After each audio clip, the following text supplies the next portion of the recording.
करारविन्देन पदारविन्दं मुखारविन्दे विनिवेशयन्तम् वटस्य पत्रस्य पुटे शयानं बालं मुकुन्दं मनसा स्मरामि। करारविन्देन पदारविन्दं मुखारविन्दे विनिवेशयन्तम् वटस्य पत्रस्य पुटे शयानं वटस्य पत्रस्य पुटे शयानं बालं मुकुन्दं मनसा स्मरामि।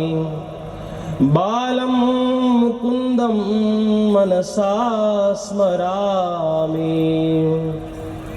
वंशी विभूषितकरा नवनीरदाभां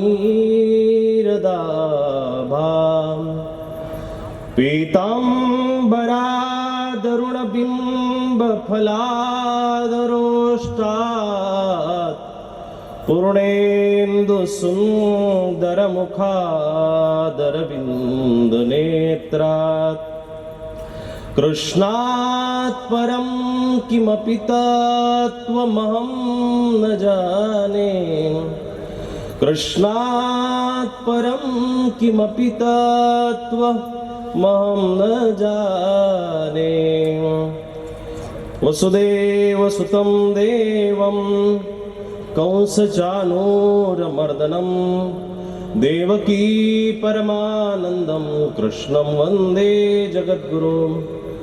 सर्वोपनिषदो गावो दुग्धा गोपालनन्दन पार्थो वत्स सुधीर्भोक्ता दुग्धं गीतामृतं महत्। एकं शास्त्रं देवकी पुत्रगीत मेको देवो देवकी पुत्र एव एको मन्त्रस्तस्य नामानि यानि कर्मापेकं तस्य देवस्य सेवा। श्री गोपाल कृष्ण महाराज की जय। उपस्थित चिंतनेच्या चेतनेतून चिंतनेच्या चिंतनातून चिंतनेच्या प्रेरणेतून 28व्या वर्षाच्या गगन भरारीमध्ये गगनसदृश्य असलेल्या या व्यापामध्ये महाचिंतनी ही साकारत आहे। महाचिंतनी हे चिंतनाचं पुष्प आहे, चिंतनाचं फळ आहे, चिंतनाची जागा आहे, चिंतनाची गोष्ट आहे, चिंतनाचं खऱ्या अर्थानं व्यासपीठ आहे। व्यासांचे विचार व्यासोचिष्टम सर्वम जगत ह्या अधिकाराने मांडल्या जात असल्या कारणानं पीठाला ज्ञानमंचाला व्यासपीठ म्हटल्याही जातं। तिथं ज्ञान सांगितलं जातं म्हणून त्याला ज्ञानपीठ म्हटलं जातं। पण ज्या ज्ञानपीठावरती ज्या व्यासपीठावरती चिंतन केलं जातं, जिथं खऱ्या अर्थानं ज्ञानाची शलाका चिंतनातून निघते, त्या व्यासपीठाची नामसंज्ञा चिंतनेने 28 वर्षापासून चिंतन पीठ अशी ठेवलेली आहे। म्हणून हे चिंतनाचं पीठ आहे। हे साधं सुद्धा ज्ञानपीठ नसून व्यासपीठ नसून हे चिंतन पीठ आहे। आणि या चिंतन पीठाला खऱ्या अर्थानं जो कार दिलेला आहे, ज्यांची चिंतनशील भूमिका ह्या ज्ञानपीठासाठी चिंतनपीठासाठी खऱ्या अर्थानं प्रेरणीय असे ज्ञानभास्कर साहित्य वारिधी साहित्य मार्तंड विद्यावाचस्पती, ज्यांच्या महाचिंतनातून अनेक वक्ते जन्माला आले, अनेक सुज्ञ असे श्रोते जन्माला आले। आणि या महाराष्ट्राच्या मातीमध्ये महानुभाव संप्रदायाने एक नवा आयाम रचला। नव्या विचाराची पहाट या महानुभाव संप्रदायाची खऱ्या अर्थानं महाचिंतनेने ह्या महाराष्ट्रामध्ये दिलेली आहे। की दुसऱ्या तिसऱ्या कोणाच्या बळावरती नसून ज्ञान भास्कर ज्ञान मार्तंड बाबाजींच्या आधारे आज बाबाजींच्या प्रेरणेतून मला या ठिकाणी सलग 7 वर्ष झालेली आहेत। जगामध्ये तुम्हाला सगळे आधार देणारी माणसं भेटतील। आजचा विषयही खूप व्यापक आहे, सुंदर आहे। ज्याला सहजासहजी कोणाला न्याय देता येत नाही, मानव संप्रदायाच्या साहित्य विश्वामध्ये ज्या परमेश्वराचं गुणवर्णन करत असताना त्याची जी गुण आणि गुणांची ठेवण आहे त्याला महावाक्य असं म्हटलेलं आहे. त्या महावाक्यातून घेतलेलं एक सारांश आहे, घेतलेलं एक गुण आहे, घेतलेला एक विषय आहे, घेतलेलं एक आजच्या या व्यासपीठाचं प्रस्तुतीकरण आहे. जगाच्या पाठीवरती आधार सगळे देत असतात. तो आधार कोणी छपराच्या रूपामध्ये देतं, कोणी घराच्या रूपामध्ये देतं, कोणी जागेच्या रूपामध्ये देतं, कोणी गरिबीच्या काळामध्ये बुडत्याला तिनक्याचा आधार, त्या आधाराप्रमाणे कोणी ना कोणी तरी आधार देत असतो. पण ज्याच्याकडे गुण आहे त्या गुणाला खऱ्या अर्थानं आधार देणारा तो विरळा, आणि त्या व्यक्तीची आज समाजाला खऱ्या अर्थानं गरज आहे.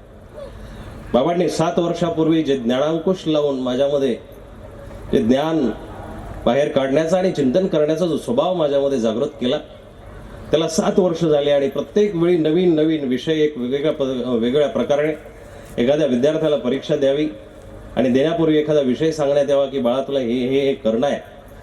त्या पद्धतीनं बाबा दरवर्षी एक एक वेगवेगळा विषय देतात आणि त्या विषयातून आपली बुद्धी कुठपर्यंत पोहोचते याचं परिमाण आपल्याला कळत असतं. प्रत्येकाला ही जागृती महत्वाची आहे, आणि ती जोपर्यंत तुम्हाला तुमची जागृती कळत नाही, तुम्हाला तुमच्या बुद्धीची पराकाष्ठा कळत नाही, तुम्हाला तुमच्या बुद्धीची उंची कळत नाही, तुम्हाला तुमच्या बुद्धीची खोली कळत नाही, तोपर्यंत तुम्हाला समाज वाचता येत नसतो. आजचा विषय तितका व्यापक आहे. औदार्यशील असलेला, सृजनशील असलेला, गतीर भरता प्रभू साक्षी जगाचं सगळ्यात मोठं कल्याण करत असणारा, सगळ्यात मोठं भरण पोषण करत असणारा, सगळ्या जीवांना सहारा देणारा, आधार देणारा या जगामध्ये कोणी असेल तर परमात्मा आहे. 1 नंबरला उधार आहे, 2ऱ्या नंबरला तो आधारशील आहे, 3ऱ्या नंबरला तो दातार आहे. उदार असल्या कारणानं तो आधार देतो, असं कुणीही तुम्हाला थांबू देत नाहीये. रस्त्याच्या कडेने जा आणि रस्त्याच्या कडेनं अचानक पाऊस आला आणि पाऊस आल्यानंतर तुम्ही जर म्हटलं की इथं मी आता रात्रभर थांबतोय, संशय आणि माणसं बघायला सुरुवात करतील की रात्रभर तू पाण्यानिमित्त पावसानिमित्त थांबतोय की दुसरा काही तुझा डाव बेत आहे. जगामध्ये जेवढी माणसं आधार देतात तेवढी माणसं संशयित नजरेनं तुमच्याकडे पाहत असतात. पण परमात्मा ज्यावेळेस तुम्हाला आधार देतो ना, त्यावेळेस सगळ्या जगाच्या नजरा तुमच्याकडे आधाराने उंचावत असतात. परमेश्वराचा आधार आणि जीवाचा आधार याच्यामध्ये असा फरक आहे. तो आधारभूत आहे. दुसरा तो उदार सुद्धा आहे, आणि तिसरा तो दातार आहे, तो भरतार आहे. सगळ्या जगाचं भरण पोषण करणार आहे तो. गतीर भरता प्रभू साक्षी निवासम शरणम सुरत. त्याचं औदार्य आपल्याला बघणं, ऐकणं गरजेचं आहे. आजच्या 40-50 मिनिटांमध्ये आजकाल प्रत्येक लग्नामध्ये म्हणा, हॉटेलमध्ये गेल्यानंतर एक स्टार्टर भेटत असतं. जाता तुम्ही हॉटेलला? जाता? ढाब्यावरती स्टार्टर भेटत नाही, हॉटेलमध्ये भेट. स्टार्टर म्हणजे तुमच्या प्लेटा लागेपर्यंत, तुमचं जेवण तयार होईपर्यंत, तुमचं सगळं काही तयार होईपर्यंत तुम्हाला ते कांदा टाकून, टमाटर टाकून, पापड बिपड देतात, शेव टाकून देतात, किंवा थोडा वेळ काहीतरी चघळायसाठी देतात, जेणेकरून तुम्ही नादी लागले पाहिजे आणि त्यांचं जेवण तिकडे तयार झालं पाहिजे. त्याला स्टार्टर म्हणतात. आजच्या विषयातून मला थोडंसंच तुम्हाला वाढायचं आहे, कारण परिपूर्ण मीही नाही, परिपूर्ण जगामध्ये जीव कुठलाच नाही, आणि ती मांडणी माझ्यासारख्या तोकड्या माणसाला ती जमणार नाहीये. परंतु मी प्रयत्न करतोय.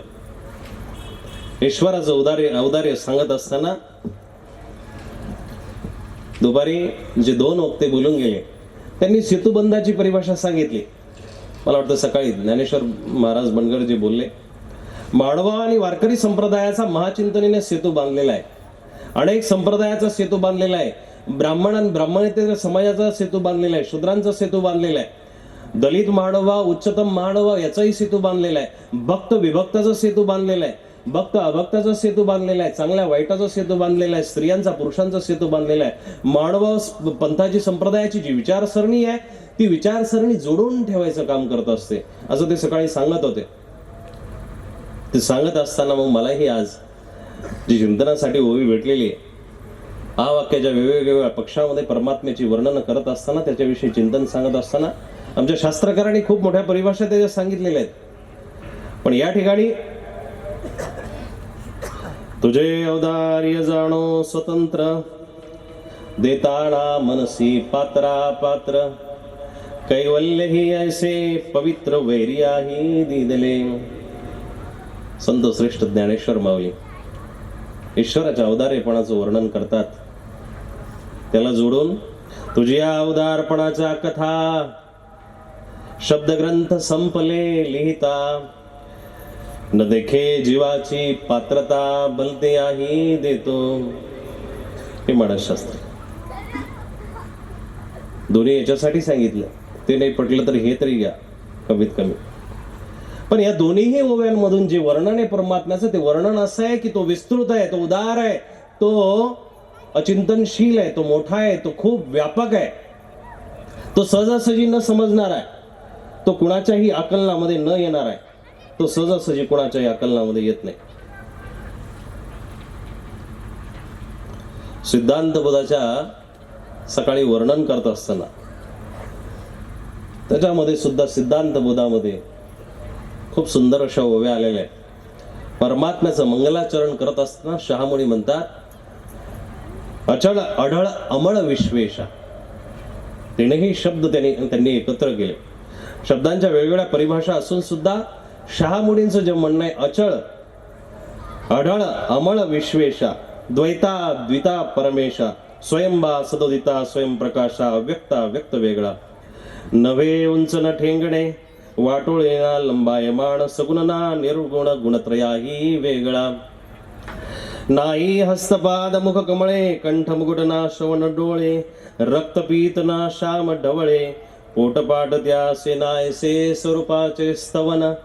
ईश्वराच्या अशा स्वरूपाचं स्तवन करणं म्हणजे आपल्यासाठी अवघड आहे नाव. बघा, जगाच्या पाठीवरती त्याला सगळी नावं आपण देण्याचा प्रयत्न केलेला आहे. तो इतका मोठा आहे, तो अनंत सृष्टींना धारण करताय, तो सगळ्या जीवांचा रक्षित आहे. 14व्या अध्यायामध्ये सांगत असताना मम योनिर महत ब्रह्म, माझ्या योनिरूपी महत ब्रह्मामध्ये हे सगळे जीव तयार होतात आणि अहम बीज प्रदपिता, मी सगळ्यांना उत्पन्न करणारा बीज देणारा पिता आहे, तो सगळ्यांचा बाप म्हणतो. पण इथं खाली आल्यानंतर आपण त्याला छोट्या मोठ्या संज्ञा देत असतो, छोटे मोठे नावं त्याला आपण देतो. पण ती नावं तोकडी आहे. त्याला जर भाऊ म्हटलं तर भाऊ, एखादा भाऊ चांगलाही असेल पण एखादा भाऊ दुर्योधनासारखा सुद्धा असतो, म्हणून भाऊ नावाची संज्ञा सुद्धा त्याच्यासाठी चुकीची आहे. त्याला आपण आई वडील जर म्हणत असो तर आई मांजरीसारखे सुद्धा असते. जी मांजर स्वतःची पिल्लं खात असते तिला आई कसं म्हणता येईल? बाप म्हणावं तर बाप सापासारखा सुद्धा असतो, स्वतःचीच अंडी गिळून घेत असतो. म्हणून त्याला ह्या संज्ञा खूप छोट्या आहे. या संज्ञांच्या पलीकडे परमात्मा आहे आणि त्या परमात्म्याचे आपल्यामध्ये गुण आले पाहिजे. त्याचे गुण जर आपल्यामध्ये आले येतील तरच आपल्याला मनुष्य जन्माचं काही ना काहीतरी सार्थक करता आलं असं म्हणता येईल. त्याचे गुण आपल्यामध्ये येणं गरजेचं आहे. आज या प्रवचनातून व्याख्यानातून तुम्हाला हे सांगायचं आहे, ईश्वराचं औदार्य जरी हा विषय असला पण ह्या विषयातून आपल्याला काय घ्यायचंय, आपल्यापर्यंत काय पोचायचं. दया मया कृपा करुणा औदार्य सौंदर्य लावण्य सौभाग्य अथिली श्रीमूर्ती, एवढ्या संपूर्ण गुणांनी तो पुरेपूर भरलेला आहे, ठसून भरलेला आहे. पण त्याचा जर भक्त जर म्हटलं तर त्या भक्तामध्ये सुद्धा काही ना काहीतरी गोष्टी आल्या पाहिजे. औदार्याच्या विरुद्ध एक ब्रह्मसूत्रामध्ये शब्द येतो कदर्य. विद्वान मंडळीच्या लक्षात येईल, कदर्य शब्द ब्रह्मसूत्राने निवडलेल्या शंकराचार्यांच्या तोडून तो कदर्य शब्द. औदार्य म्हणजे उदारता, औदार्य म्हणजे संपूर्णता, औदार्य म्हणजे विस्तृतता, औदार्य म्हणजे व्यापकपणा, औदार्य म्हणजे उदारता. सगळं काही औदार्य शब्दामध्ये आलं. जे ज्ञानेश्वर माऊलींच्या संत ज्ञानेश्वर माऊलींच्या जे ओवीमधून त्यांना सांगणं आहे, तुझे औदार्य जाणो स्वतंत्र, तुझं औदार्य गुण स्वीकारलेला आहे तो स्वतंत्र आहे, तो कुणाच्या मालकीचा नाही आहे. एखादा करोडपती जर दान द्यायचं असेल तर तो पहिला आपल्या प्रॉपर्टीचा विचार करतो, त्याच्याकडे किती बॅलन्स अवेलेबल आहे, त्याच्या किती एफड आहे, किती प्रॉपर्टी ठेवलेलं आहे. तुम्ही एखाद्या साधूंना दान दक्षिणा देत असताना खिसा चाचपतात, खिशात हात घातल्यानंतर कदाचित काहींच्या एकच नोट येते, काहींच्या बंडल येत असतं. पण ज्याच्या हातामध्ये एक नोट येते तो कशानेच बांधलेला नाही, तो ती नोट काढतो, कपडाला लावतो, कृष्णार्पण म्हणून मोकळा होतो. पण ज्याच्या हातामध्ये बंडल येतो तो त्या संपत्तीला बांधलेला आहे. लक्षात आलं का? तो त्या संपत्तीनं बांधलेल्या त्या हजारच्या नोटामध्ये जे पैसे आहेत, आकडे आहेत, त्याच्यामधली जी गिनती आहे त्यांनी तो बांधलेला आहे, म्हणून त्याच्यामधूनही तो 10 रुपयाची नोट काढतो, कपाळाला लावतो, कृष्णार्पण म्हणतो. परमात्म्याचं तसं नाहीये. तुझे औदार्य जाणव स्वतंत्र. तू स्वतंत्र आहे, तुला कोणाला विचारायची गरज नाहीये.